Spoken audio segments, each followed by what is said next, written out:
My name is JT Watson, and I really wanted to just share my experience and my story to help those that have possibly experienced a darkness like that, or have been going through something most recently. In the last year, obviously with COVID, mental health awareness kind of really tugged on my heartstrings, and I wrote an article last year about this time, telling about my suicide attempt when I was 17.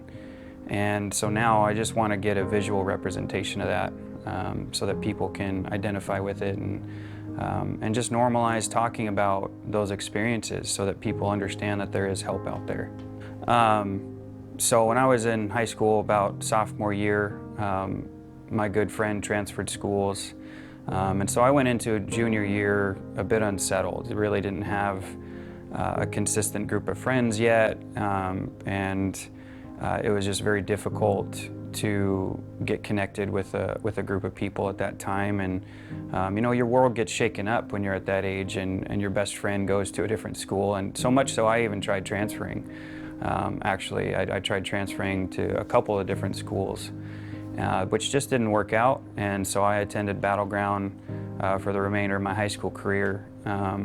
And that year just felt very volatile, very up in the air. A couple months into the school year, around November, my family decided to go visit my grandparents in Central Washington. And for some reason, I still don't remember to this day why I didn't go with them. It was just kind of an opportunity as a young kid to have some freedom, and they trusted me enough to do that. And like most teenagers, I wanted to, you know, throw a party and have some fun. And honestly, the last minute, my moral conscience kind of kicked in, so I wasn't able to do that. I had a hard time wanting to do something like that in my parents' house, and just worried something would go wrong, and I'd end up you know, receiving a beating, so to speak, for that, which wasn't uncommon, unfortunately. I did get abused both verbally and physically as a kid, and that may have led to what happened, you know, that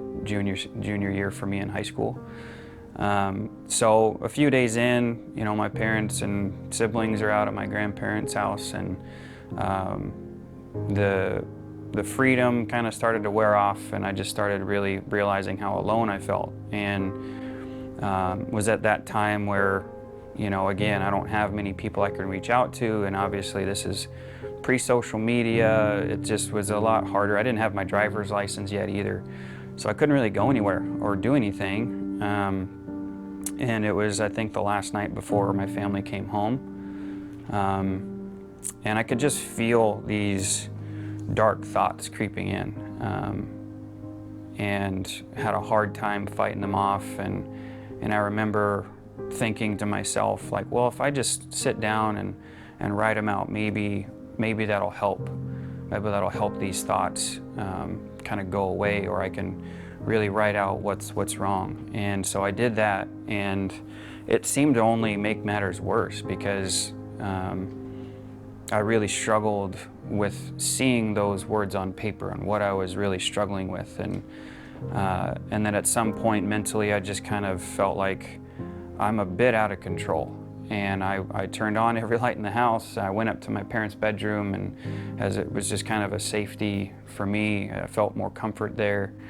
And again, tried to kind of fight these thoughts off of, you know, ending my own life. And then at some moment, it just felt like it was too much to bear, and like almost as if I was a zombie or someone was kind of puppeteering me. I strolled over to my dad's side of the closet and slid the door open and just stared at his shotgun for what seemed like an eternity. And I remember pulling the shotgun off the shelf and kind of holding it in my hands and trembling while I was looking at it. You know, and in that moment, you can feel your heart rate. You can, the world kind of gets quiet, and all these thoughts of, you know, do I really matter to people? Would they really miss me if I was gone?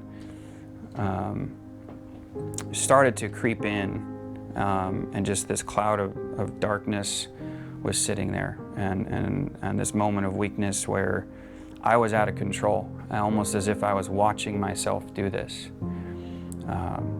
I felt like I could see myself through double, a two-way mirror in an interrogation room, and I couldn't get to that person that was trying to kill themselves. And I remember the taste of metal as I wrapped my mouth around the barrel of the gun, and I collapsed to my knees in tears, and suddenly it was just a click, and nothing happened. And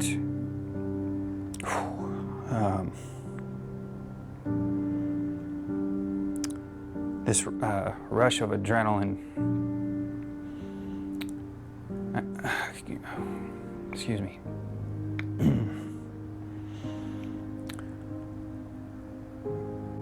I could feel my heart in my ears, and when I realized it wasn't over, I shot up and darted to the phone and heard the dial tone, and stuff started to kind of come into focus, and I dialed a number. I had to dial the number back then. And the first person I called thankfully picked up. One of the people I had befriended my junior year, Ricky, answered the phone and kind of talked me off that ledge. And I never used the words to him that I was thinking about killing myself. He honestly had no idea what was going on in those moments. But he said words to me that mattered, that he really wanted me around, and when I hung up, I kind of felt a sense of,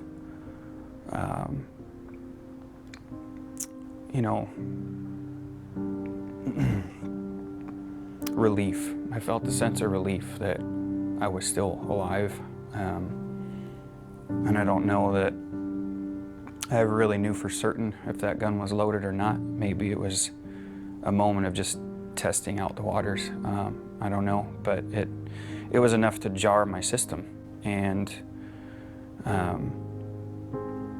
as that all unfolded and the night kind of came to a close, I remember thinking no one was here. I don't have to tell anybody what happened. I don't have to explain to anybody that I just tried to kill myself. No one needs to know. And so that's exactly what I did for 20 years. I just kept that moment to myself.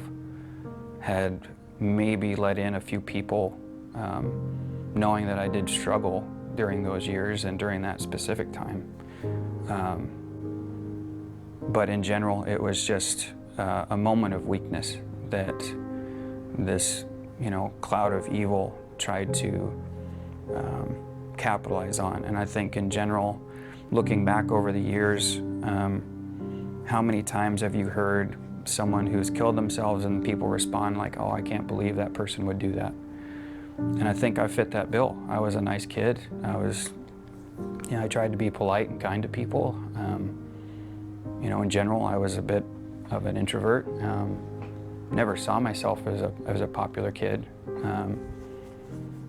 But it was just a moment of weakness, and thankfully I reached out to somebody. And so that overall is kind of my message to people, is that there's hope. That if you're in that moment, just keep fighting through it. It's not worth ending your situation forever without being able to undo it.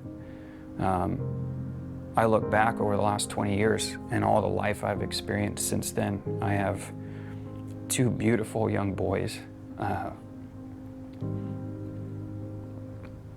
who, excuse me, who I would have never gotten to meet. My wife, who I actually met a little over 2 years later. And we've now been together 17 years and experienced a lot of life together. The perspective I have now looking back is there's probably a lot of people that struggled with these thoughts and never thought to reach out. And I want to break that stigma. I want to break those chains of people not wanting to share those burdens, not wanting to open up about their struggles mentally. And you know, to this day, I still struggle with dark times and stuff. I've never ever come that close because I recognize those moments of weakness, and I can see them kind of coming almost, you know, pretty much every winter. There's a cycle of depression that I tend to go through.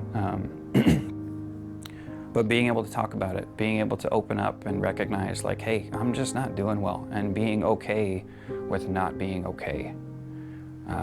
That to me is the most important aspect, is that we don't have to be perfect human beings. We struggle, we make mistakes, we all have fears and anxiety and stuff that we struggle with, but you have people around you that care, and you have people around you that want to help you. And I think if you take a step out on that ledge and trust that somebody is going to be there for you when you need the most, no different than I did 20 years ago, there's hope. Doesn't matter how flawed you think you are as a person. You hit rock bottom, there's only one way to go but up. And I think getting to that point sometimes for people is the motivating factor. And that, you know, if you reach out to somebody, that was kind of what I experienced, is in that moment I found hope. And that was what I wanted this message to be, was that there's hope for you. I've lived the last 20 years and experienced what life has been like, thankfully, and gratefully. Not all the time. I'm still a flawed individual, but I don't ever go to those moments anymore, because I know that there's hope. I know that there's people around me who love me and care for me, and would much rather help me than pick up the pieces left behind. So just know that there's hope for you, and have the courage to reach out.